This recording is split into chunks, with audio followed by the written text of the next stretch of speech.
Якутские энергетики готовятся к празднованию столетия электрификации республики. В новом сквере, посвященном юбилейной дате, уже заканчиваются строительные работы.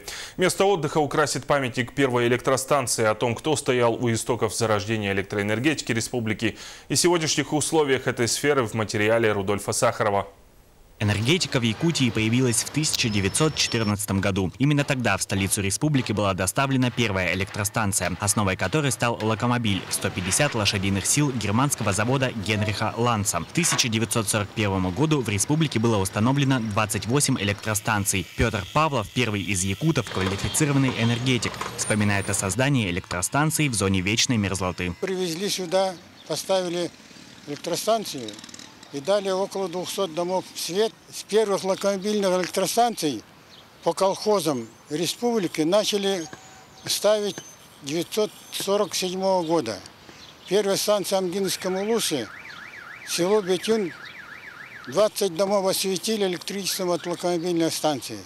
Эта локомобильная станция перевозили на колесах любым транспортом, доходя до лошадей и быков. У кого трактор был, трактором тянули. Однако прежде чем в домах сельчан появился свет, нужно было сделать большую работу. Энергетики Якутии, как и тогда, так и сегодня, работают в сложнейших природно-климатических условиях, даже в самых отдаленных уголках республики. Угля не было, топили только дровами. Расходовали каждый час почти кубометр дров. И вот на заготовку дров целая бригада работала. И вот это шкив передает. С этого шкифа передается ременная передача к генератору.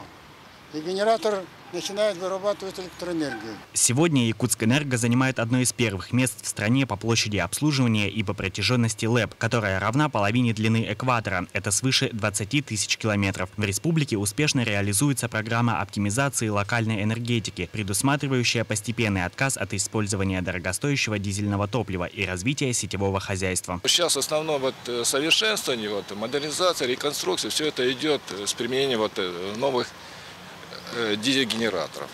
Это в первую очередь, конечно, там смотрят и это первая характеристика, это, конечно, его надежность дизель-генераторов, экономичность, ну и ремонтопригодность. В новом веке в Якутии введены в эксплуатацию около 60 новых электростанций. Построены свыше 1000 километров линий электропередачи.